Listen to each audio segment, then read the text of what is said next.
Oke, selamat pagi, siang, malam, kapanpun Anda menonton video ini. Saya ucapkan selamat datang di PLK Sleman. Selamat Anda lolos untuk bisa mengikuti pelatihan les listrik di PLK Sleman. Boleh dibilang ini kesempatan yang luar biasa ya. Karena Anda berhasil masuk sini itu prosesnya nggak gampang, harus daftar, harus ikut seleksi. Yang daftar pun terbatas, cuma bisa 100 orang. Yang ikut seleksi kadang setengahnya ya 50 orang, terus yang lolos ini cuma 16. Itu pun dalam setahun pelatihan las itu mungkin cuma ada 2 atau 3 kali gitu. Jadi saya mohon Anda nanti semua bisa manfaatkan sebaik-baiknya semua fasilitas dan ilmu yang sudah kami siapkan. Mohon diikuti sesuai jadwal yang sudah diberikan. Kalau misal hari ini jadwalnya nonton video, ya tolong ditonton dengan baik dari awal sampai selesai. Saya insya Allah sudah merancang video ini supaya nyaman ditonton. Saya usahakan tidak membosankan, tidak bertele-tele, jadi nggak perlu di-skip-skip gitu. Terus kalau misal nanti ada soal yang harus dikerjakan, ya tolong dikerjakan dengan baik. Yang penting jawab jujur saja sesuai apa yang kalian pikirkan, tidak perlu nyalin punya temennya atau minta tolong harapkan saudaranya, tetangganya di rumah ya. Karena zaman sekarang itu nyari orang pintar tuh gampang, tapi nyari orang jujur itu yang luar biasa susahnya. Oke, sedikit tentang saya supaya kalian nanti familiar ketika kita sudah tatap muka langsung di kelas praktek ya.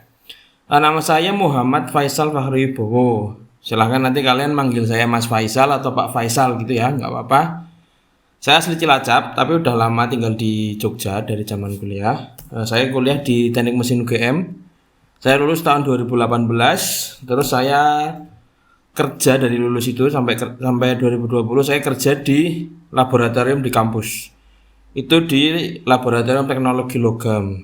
Ya, salah satu yang saya kerjakan itu berhubungan sama las, tapi lebih ke pengujiannya. Jadi biasanya yang saya kerjakan itu hasil las-lasan, bisa rangka jembatan ya, bisa pipa minyak di pabrik-pabrik.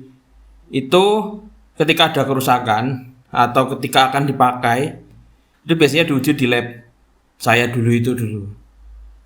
Ya, dia lolos atau enggak gitu. Jadi memang dari kuliah dan kerja saya udah cukup akrab di bidang las, dan dari situ saya daftar dan akhirnya keterima jadi instruktur di PLK Sleman, khususnya di kejuruan las listrik dari awal tahun 2021 sampai sekarang. Nah, dalam video pembelajaran teori ini nantinya ada minimal 3 bahasan yang akan saya sampaikan, yaitu pengertian las listrik ya, apa itu las, kemudian bagaimana hasil las yang baik, dan yang paling penting ya, ini yang paling penting, kesehatan keselamatan kerja di bengkel las listrik. Jadi tolong banget nanti jangan skip sampai akhir, karena ini nanti semua materi penting yang harus kalian pelajari sampai kalian nanti diizinkan praktek di PLK. Jadi harapan saya ketika K3 itu diterapkan dengan baik, maka jenengan masuk sini sehat ya, semuanya sehat walafiat tanpa ada kurang suatu apapun. Besok ketika pelatihan dan selesai pelatihan juga sehat walafiat tanpa ada kekurangan suatu apapun gitu ya. Harapan saya seperti itu. Maka K3 itu harus benar-benar ditegakkan nanti di bengkel las, terutama ketika praktek. Oke, ini kita masuk ke materi teknis ya. Jadi sebenarnya las itu salah satu dari sekian banyak macam teknik sambungan logam. Ya, sambungan logam umumnya dibagi menjadi 2 jenis, yang tidak permanen dan yang permanen. Yang tidak permanen itu yang sering kita jumpai di sekitar kita, yaitu dalam bentuk mur dan baut. Ya, kenapa disebut tidak permanen? Karena ketika sambungan itu dilepas, artinya ketika mur bautnya itu dilepas, dia tidak merusak material yang disambung. Ya, kelebihannya apa? Kalau tidak permanen itu mudah diganti jika terjadi kerusakan. Ya kan, kita kan sering kan mengganti mur baut yang ada di rumah. Atau kalau dalam gambar ini gambar konstruksi ya, bisa jembatan, bisa bangunan. Itu ada yang disambung dengan mur baut. Dengan harapan nanti ketika terjadi kerusakan, penggantiannya mudah. Terus lanjut ke yang permanen. Permanen jenisnya ada lebih banyak daripada yang tidak permanen ya. Ini salah satunya ada paku keling ya. Ini paku keling di sini. Kemudian yang ini namanya brazing. Brazing ini mirip-mirip sama kita kalau solder. Mungkin kita ada yang pernah di rumah benerin kabel gitu ya, atau peralatan elektronik sering pakai solder kan. Prinsipnya kan sama. Ini filler, ini pemanasnya. Cuman kalau di sini pemanasnya pakai api ya, pakai gas biasanya, api yang besar, panas. Terus ini fillernya besi. Kalau yang solder kita kan bisa itu kan kawat biasa ya. Terus pemanasnya cuma pakai elektrik itu biasa. Tapi prinsipnya sama. Ini namanya brazing. Ini namanya paku keling ya, atau rivet. Nah, terus apalagi selain itu ya tentu saja yang akan kita pelajari yaitu las. Ya. Jadi las ini salah satu bentuk sambungan permanen ya. Disebut permanen itu ya karena ketika sambungannya ini rusak, ya sudah rusak. Karena biasanya ketika permanen itu kan dia nyambung ya antara material, misalnya ini material A, ini material B. Nah, ini kan ini nyambung. Kalau sambungan lasnya rusak, ya otomatis biasanya rusak. Membenarkannya ya harus dilas lagi. Sehingga itu jauh lebih rumit. Tapi kelebihannya tentu saja ketika sambungannya dia permanen gini, kekuatannya akan lebih kuat. Sehingga ini lebih banyak dipakai di industri gitu. Oke, lanjut. Nah, ini sekedar intermezzo saja ya. Tadi apa bedanya sih brazing sama welding? Kan sama-sama kelihatan ya, ada api-apinya gini, nyala-nyala gini ya. Nah, bedanya apa? Satu, sumber panasnya. Kalau welding ini, dia sumber panasnya full listrik. Ya, sumber panasnya itu full listrik. Sementara kalau brazing ini ya, atau yang mirip solder tadi itu, dia sumber panasnya dari api ya. Api, jadi dia api digunakan untuk memanaskan fillernya ini ya, istilahnya ya, logam fillernya ini. Sementara kalau yang las itu dia memanfaatkan energi listrik gitu. Terus kedua, proses sambungannya ya. Kalau brazing ini dia yang meleleh cuma fillernya. Yang meleleh cuma fillernya, jadi fungsinya api ini melelehkan filler supaya dia nempel di materialnya yang ini ya, bahannya ini. Sementara kalau welding, dia yang meleleh selain fillernya ini, juga material yang dilas, itu ikut meleleh bareng. Nah, kenapa nanti kita jelaskan di slide-slide berikutnya. Oke, ini adalah macam-macam jenis las ya. Ini yang umum biasa ditemui di industri. Jadi sebenarnya metode las itu, jenis-jenis las itu banyak sekali. Dijelaskan itu puluhan slide, dia nggak muat gitu ya. Nggak penting juga buat kita bahas. Yang penting ini yang sering dipakai di industri, stick welding ya. Stick welding yang akan kita pelajari hari ini. Atau biasa juga sebenarnya kalau nama internasionalnya atau nama resminya itu SMAW. Ya, nanti SMAW kita pelajari lebih lanjut. Terus ada MIG welding atau orang biasa sebut GMAW. Ada juga TIG welding. Ada juga gas welding ya. Nah, di antara keempat ini mana sih yang paling susah? Yang paling susah itu yang stick welding ya, atau yang SMAW. Itulah mengapa juga di BLK pada umumnya itu biasanya diajarkan adalah stick welding atau SMAW. Karena harapan kita orang kalau sudah bisa stick welding, nanti ke yang lain mudah. Karena ini memang yang paling susah dan paling kuno. Jadi nanti kalau sudah mau belajar ke yang lain ini, misal nanti dengan lulus dari sini mau ada orang punya mesin MIG ya atau punya mesin TIG, nanti sudah lebih mahir gitu lah. Adaptasinya jauh lebih mudah dibanding nanti jenengan cuma belajar MIG atau belajar TIG terus tiba-tiba nanti keluar ada yang request pakai stick welding ya. Itu akan repot nanti. Tapi kalau sudah menguasai stick welding, ke yang lain nanti lebih mudah. Nah, Ini yang bakal sering nanti kalian berkutat ya dengan pakaian yang full gini. Ini elektrodanya ya, elektroda las. Diingat-ingat itu, ini istilahnya elektroda. Ini mesin penjepitnya ya, penjepit lasnya. Penjepit elektrodanya. Ya, sorry. Penjepit elektrodanya, ini elektrodanya. Nah, yang ini, yang daerah sini nih. Kalau kita zoom, itu jadinya seperti ini. Yang satu itu yang stick panjang itu, elektrodanya ini. Satu. Terus 3 ini platnya atau bahan yang dilas. Biasanya 1 dan 3 ini materialnya sama. Jadi kalau misal platnya baja ya otomatis nanti elektroda nomor 1 ini bahannya baja. Emang kebanyakan las SMAW atau las stick ini dipakai di baja. Oke gitu. Nah, 2 ini adalah lelehan dari atau ya lelehan ya dari elektroda yang ditunjukkan nomor 1 dan plat nomor 3. Jadi elektroda ini meleleh bareng dengan 3. Kok bisa meleleh? Karena estimasi suhu ketika pengelasan ini berada di 3600 derajat Celcius ya, tinggi sekali, itu panas banget.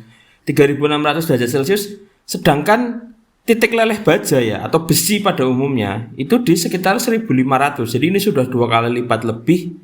Jadi otomatis meleleh, dan ketika nanti dia sudah mengeras, membeku menjadi satu. Itulah prinsip dasar dari pengelasan. Terus yang bayang-bayang ini apa tuh? Yang bayang-bayang ini yang kayak asap-asap ini. Ya ini kan kelihatan ada asap gitu ya. Itu sebenarnya adalah gas pelindung. Ya, nanti kita jelaskan lebih lengkap di video berikutnya. Ini kenapa disebut SMAW ya? Jadi SMAW itu kepanjangannya ini bahasa Inggrisnya Shielded Metal Arc Welding. Sebentar. Ya, coba kita tonton dulu videonya. Nah, ini yang terjadi ketika pengelasan ya. Jadi ini elektrodanya, ini platnya, ini yang terjadi. Nah, elektrodanya meleleh, yang di bawah juga meleleh. Kemudian dia meleleh jadi satu, kejar. Ini yang ini naik ke atas sambil elektrodanya geser ke kanan ya. Ini karena lagi dicontohkan aja berhenti. Aslinya kan geser ke kanan. Ya. Nah, ini kenapa disebut shield metal arc welding? Shield kan artinya pelindung ya. Pelindung itu, gas itu sebagai pelindung. Jadi ketika dilas ini supaya tidak kecampur dengan udara atau kecampur dengan zat-zat asing. Nanti kan kalau kecampur kan di sini jadi campurannya jadi macam-macam kan, yang harusnya cuma baja dari elektroda dan baja dari plat. Di sini jadi nanti kecampuran oksigen, nanti jadi bolong-bolong atau apa. Nah, makanya dia dilindungi oleh gas. Gasnya dihasilkan oleh mana? Dihasilkan oleh pelindungnya ini. Jadi elektroda itu kalau diparuh jadi 2 ya, elektroda yang buat las itu kalau diparuh jadi 2, itu yang tengah isinya baja ya atau besi yang meleleh, luar ini kayak kembang api ya, kayak material kembang api. Jadi dia ketika panas meleleh gitu, dia menguap menjadi gas. Nah, gasnya ini yang melindungi. Jadi SMAW itu shielded ya, gas pelindung ini masih terlindungi. M-nya metal ya, logam. Jadi antara SMAW itu cuma bisa untuk mengelas logam, nggak bisa mengelas plastik, nggak bisa mengelas yang lain-lain ya. Nah, A itu arc itu artinya busur ya. Nanti saya jelaskan di slide berikutnya. Dan W welding, pengelasan. Jadi pengelasan logam dengan gas pelindung yang panasnya itu sumbernya dari arc. Ya. Nah, ini kalau kita teruskan, ini jalan terus. Dia meleleh terus sambil geser ya tentunya elektrodanya. Sampai nanti dia, nah ini akan membeku nanti. Jadi setelah geser terus akan membeku. Nah ini iya.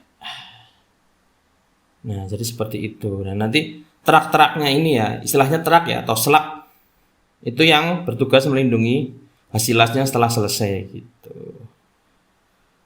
Oke, lanjut. Nah, ini yang disebut arc tadi ya. Ya, atau busur ya. Bahasa Inggrisnya arc. Diterjemahkan menjadi busur.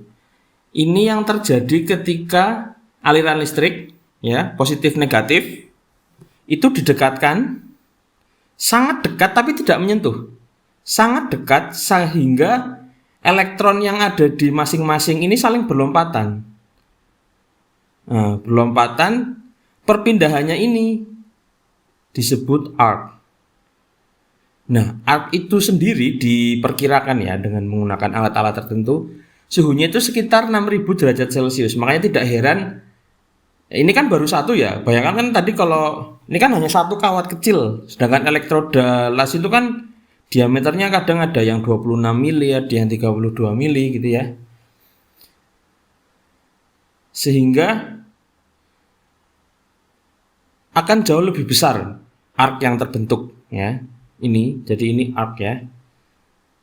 Gitu. Jadi prinsipnya itu ketika dialiri aliran listrik yang tinggi ya, kalau mesin las itu kan voltasenya tinggi, biasanya pakai yang 3 fase itu 380 volt tinggi sehingga dia tercipta arc. Jadi ketika didekatkan itu arc. Justru ketika dia nempel itu tidak akan terbentuk arc karena listriknya akan mengalir. Nah, sehingga tidak terbentuk arc yang panas ini. Makanya kalau ketika mengelas itu seninya mengelas stick adalah menjaga jarak yang konsisten antara elektroda dan logam. Nah, ini kalau skemanya ya, kalau dasar yang tadi saya bilang, ini inti elektrodanya itu logam, bahannya logam sesuai dengan platnya ini. Kemudian luarnya ini istilahnya coating ya. Coating tadi pelindung yang saya bilang. Jadi dia tugasnya memproduksi gas-gas ini ketika terbakar. Ini disebut ini shield gas ya, pelindung gas. Kemudian ini istilahnya penetrasi itu adalah misal ini platnya tebalnya segini, tapi las-lasnya itu masuk sekian mili gitu ya. Ini ada istilahnya penetrasi. Terus ada ini base metal ya, istilahnya buat logam yang dilas itu istilahnya base metal. Kemudian lapisan yang terbentuk di atas itu selaknya biasanya dihilangkan ketika pengelasan itu selesai. Gitu. Ini prinsip dasar las gitu ya. Jadi teori kenapa bisa terbentuk las itu sebenarnya prinsipnya ini. Jadi ketika dua logam dengan daya dan arus yang tinggi, ketika didekatkan dia akan terbentuk arc. Itu makanya nggak boleh nempel. Nah, gimana sih hasil las yang bagus kan? Gitu ya. Apa yang kalian kejar di pelatihan nanti gitu. Ketika praktek. Yang bagus itu seperti ini. Ini jelek, ini ya ada istilahnya short, oke, long. Oke yang paling bagus. Short ini ketika jarak antara elektroda ketika mengelas ya. Jadi jarak antara ini sama platnya ini terlalu dekat. Terlalu dekat akibatnya apa? Arc yang terbentuk kan jadi lebih panas ya, jadi lebih panas. Akhirnya dia apa ya istilah Jawanya bleber gitu. Kalau terlalu dekat tuh bleber gitu. Ya, karena dia semakin dekat kan semakin panas ya. Jadi dia bleber gitu. Atau ini terlalu jauh, long. Bahkan ada yang kosong nih karena belum cukup dekat untuk terbentuknya arc. Jadi belum cukup dekat sehingga dia terlalu jauh jaraknya gitu, long ya, terlalu jauh jaraknya.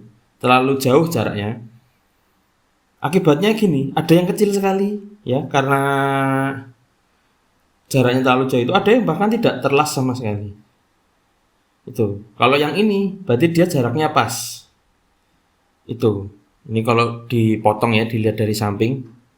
Ini yang oke, dia bisa stabil gitu ya. Kalau yang long kayak gini, ini yang short. Oke, terus ini fast slow. Jadi ini variabelnya adalah kecepatan gesernya. Ya, jadi kalau ngelas kan dari satu titik ya, misal dari sini, dia geser ke kanan. Dia geser ke kiri, maaf ya. Atau dari sini geser ke kanan, gitu ya. Nah, itu harus stabil. Kenapa? Karena biar gesernya, biar terbentuk udah kayak gini baru digeser, sudah jadi ini baru digeser, ya teorinya kayak gitu. Kalau dia terlalu cepat, jadinya las-lasnya jadi kecil banget, terlalu ramping, ya terlalu ramping. Akibatnya apa? Biasanya sambungannya jelek, belum tersambung dengan baik. Karena ini kan biasanya ini kan nyambung ya, jadi plat kiri dan plat kanan. Kalau ininya terlalu tipis kan jadi nggak nyambung. Itu akibatnya kalau terlalu cepat. Kalau terlalu lambat gimana? Ya sebenarnya ini lebih ke faktor ekonomis. Ya maksudnya kalau ini kan kalau dalam ilmu sambungan ya sambungannya gede jadi lebih kuat ya harusnya ya. Tapi kan ini jadi boros. Ya kan? Ini bayangkan. Ini mungkin dari satu elektroda yang sama, yang kayak gini aja sudah bagus. Dia bisa sekian senti gitu ya. Sementara dia baru dapat segini. Nah itu istilahnya tidak efektif gitu ya. Jadi itu juga dihindari. Jadi kalian harus bisa stabil ketika mengelas. Stabil itu ya jarak antara plat dan elektrodanya, ataupun jarak gesernya, jadi gesernya tangan ini. Dan yang perlu diperhatikan ya tentu saja, kalau lastik itu kan lastik ya SMAW. Ini kan elektrodanya makin pendek, ya, karena terbakar. Jadi ketika Anda geser kanan harus diperhatikan turunnya tangan juga. Jadi geser ke kanannya harus stabil, turunnya juga harus stabil supaya jaraknya ini tetap sama. Ya, kalau ke kanan terus jaraknya sama, tapi kan elektrodnya lama-lama habis, otomatis akan menjauh gini kan. Nah, itulah. Kurang lebih seperti itu. Nah, ini sedikit tentang klasifikasi lastik ya yang umum dijumpai di industri. 1G itu platnya mendatar di bawah. Kita lasnya geser, bisa ke kanan, bisa ke kiri. Ini 1G. 2G platnya berdiri ya vertikal, tapi ngelasnya dari kiri ke kanan. Ini istilahnya las kampuh ya, atau V, atau jaraknya ini, atau cekokan. Gimana? Yaitu istilahnya kampuh V. Jadi ini mengisi. Jadi nanti ini dua plat yang berbeda. Kemudian disambung. Ini bisa kanan, bisa kiri. Nah, yang kita pelajari di pelatihan nanti itu jelas 1G, 2G ini harus dipelajari sebelum kita bisa nanti mentok di 3G. 3G itu platnya berdiri vertikal. Ya. Kita ngelasnya ke atas atau ke bawah. Ini istilah dibedakan, ada istilahnya PF, ada PG ya. Kita yang PF. Karena kalau dari bawah itu lebih mudah daripada yang di atas. Sedangkan nanti nggak kelihatan kan. Kalau hasil lasnya ini dari atas dari bawah kan sama aja. Yang penting nyambung. Gitu. Jadi nanti yang akan kita pelajari yang dari ke bawah ke atas atau 3PF. 3G PF. 4G itu overhead. Jadi kita ngelas posisinya di bawah, platnya yang di atas.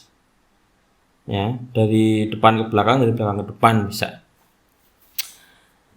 Kalau yang 5G itu yang pipa ya, pipa memutar, jenisnya banyak banget. Atau yang 6G ini pipanya miring 45 derajat, tapi pipanya fix, diam nggak kemana-mana.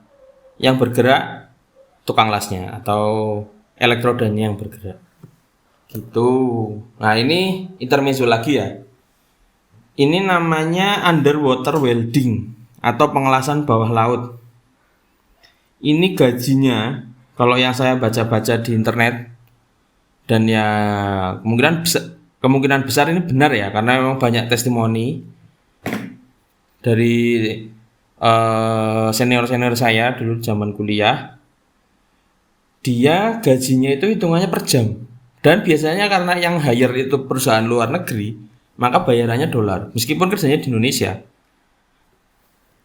Ini bervariasi antara 25.000 sampai 80.000, tapi rata-rata itu kebanyakan gajinya di 54.000 dolar. Yang kalau kita rupiahkan itu sekitar 768 juta. Ini gajinya per tahun. Karena bayarannya per jam sendiri itu rata-rata 25,96 dolar atau 370.000 ya. Ini kerja 6 jam itu sudah UMR Jogja ya. UMR DIY ya, kerja 6 jam. Ini padahal udah ambil yang rata-rata ya. Sementara di luar sana banyak yang gajinya udah sampai 80.000 dolar. Ya, itu mungkin yang sudah berpengalaman dan sudah berkualitas gitu ya, sudah tidak diragukan hasilnya gitu. Sementara yang paling rendah saja di 30.000 dolar per tahun dan itu banyak sekali. Jadi mungkin nanti teman-teman kalau ada yang tertarik bisa cari infonya ya. 3G ini istilahnya kalau di industri ya yang paling dasar lah. Nanti habis itu jenengan kalau sudah menguasai dasarnya nanti bisa ambil sertifikat-sertifikat berikutnya.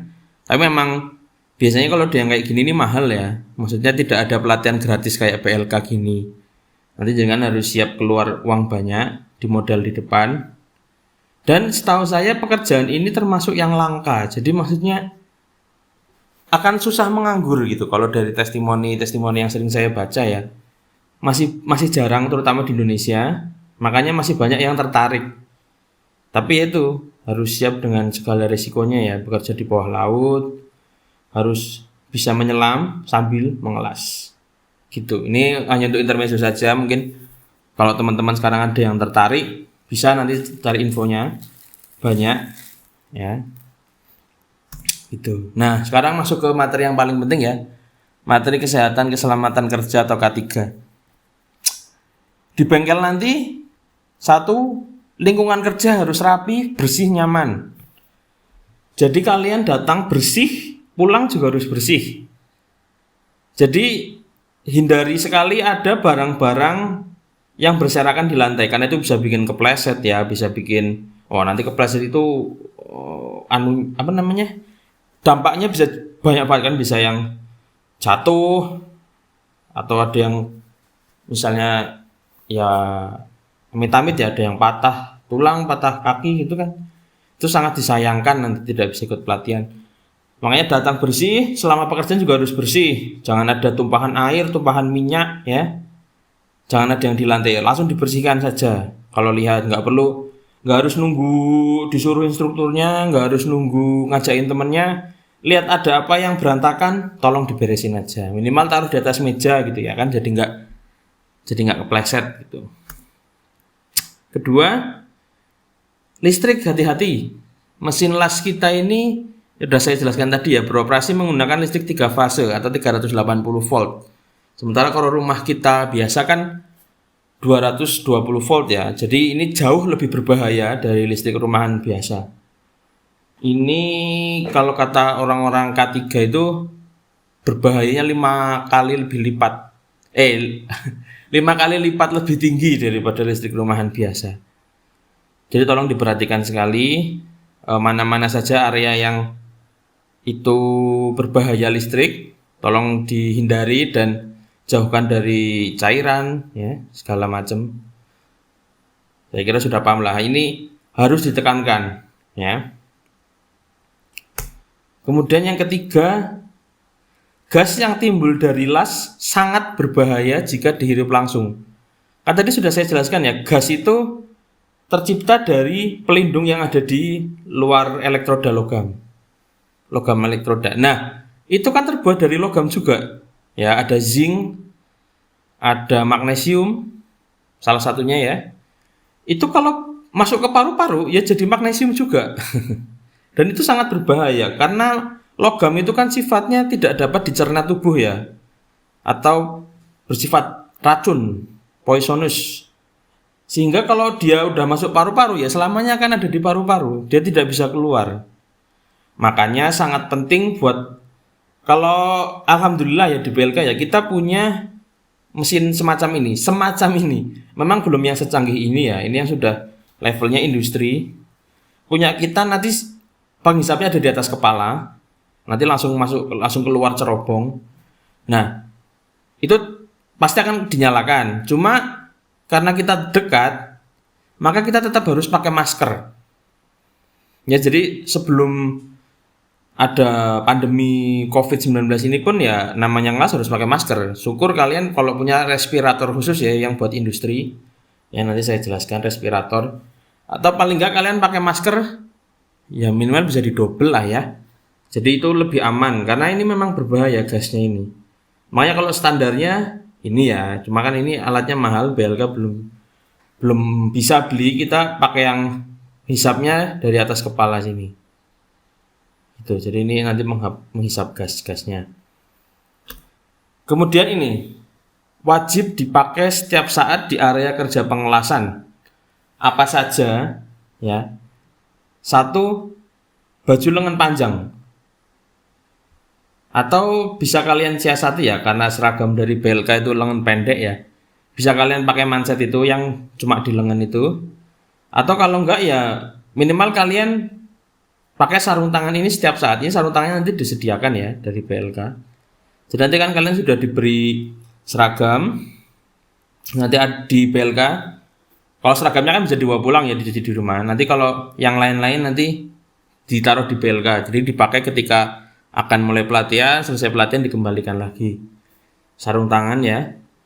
Terus ini tadi masker. Ini penutup kepala boleh, opsional kalau kalian mau. Kalau misalnya kalian nggak mau rambut kalian bau hasil las-lasan gitu ya, bisa dipakai. Terus yang jelas ini tadi ya lengan panjang. Terus nanti pakai apron. Ini kan dia apronnya ketutupan baju ya, dia pakai apron bawah aja. Kalau kita nanti apronnya di atas kayak chef masak itu ya. Terus ada juga apron yang di lengan. Jadi kalau buat kalian yang misalnya nggak pakai manset nanti bisa pakai apron lengan itu. Sama sarung tangannya ini yang penting. Terus sepatu juga tadi ya. Di BLK wajib ya, maksudnya di area bengkel itu wajib pakai sepatu karena banyak kan itu namanya bengkel permesinan ya. Gerinda, motong apa segala macam. Harus pakai sepatu. Syukur sekali kalau kalian ada yang punya sepatu safety ya yang ujungnya besi biasanya. Itu standarnya kayak gitu, tapi kami tidak bisa memaksakan ya karena ini kembali lagi ke urusan masing-masing ya. Kalau kalian punya tolong dipakai gitu. Misal yang STM pernah punya atau apa. Terus buat celana juga saya sendiri menyarankan pakai jeans. Ya, jangan pakai celana kain. Kenapa? Karena kalau celana jeans itu kalau terkena percikan las, dia mati. Dalam artian nggak jadi api gitu. Tapi kalau di celana bahan ada juga yang ya kalau cuma bolong sih mending ya. Kalau sampai kebakar itu loh kan nanti kena kulit juga gitu. Jadi itu tidak aman. Saya sarankan sekali buat pakai celana jeans. Syukur ya nggak mungkin ya kalau celana kulit ya terlalu mahal. Ya minimal celana jeans tapi nanti kan apronnya bahannya dari kulit. Nah gitu. Helm las juga jangan sekali-kali menyepelekan penggunaan helm las. Karena kan tadi sudah saya jelaskan ya. Itu tuh suhunya kan sekitar 3600 derajat. Suhu segitu dia memancarkan ultraviolet. Sinar ultraviolet sama mirip seperti matahari. Nah, ini efek kulit yang dipakai buat ngelas ya karena dia panas, dia tuh kena penyakit yang mirip kayak orang terbakar matahari. Jadi merah-merah gini. Ya, dan bayangkan kalau ini terjadi ke mata kalian, ke mata Anda semua. Ini ke kulit aja kayak gini, apalagi ke mata. Makanya penting sekali tadi penggunaan helm las ini. Helm las ini mengurangi begitu banyak radiasi sehingga bisa melindungi mata kita dengan baik. Ya, ini pernah saya alami ketika dulu saya awal-awal kuliah ya, saya menyepelekan ya karena dulu nggak ada kuliah tentang ini sebelum belajar ngelas dulu nggak ada tentang K3. Saya ngelas pakai lengan pendek aja biasa. Nah, selesai ngelas, padahal saya ngelas cuma ya 1 jam 2 jam lah hanya untuk praktek aja. Saya sampai rumah itu ternyata kulitnya merah-merah semua.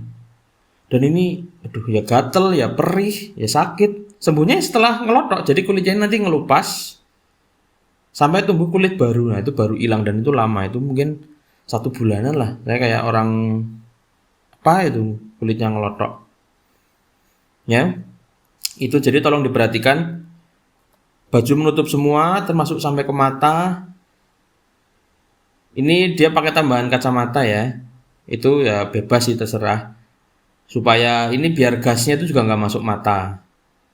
Tapi asal dia helmnya sudah tertutup full kayak gini ya, bukan cuma kacamata ya, pakai helm full ya. Kan ada yang orang kadang gaya gitu ya, ngelas cuma pakai kacamata hitam gitu dok.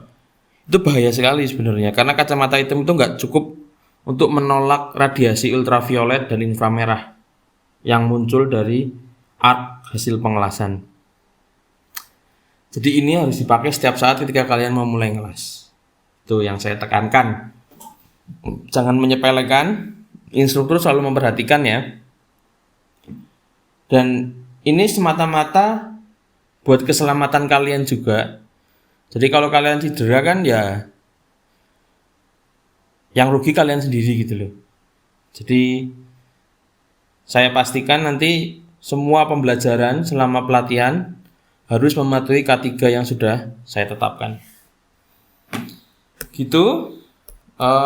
Mungkin sekian dulu video pelatihan teori ya. Nanti lanjutnya akan saya dipraktekkan, akan saya videokan.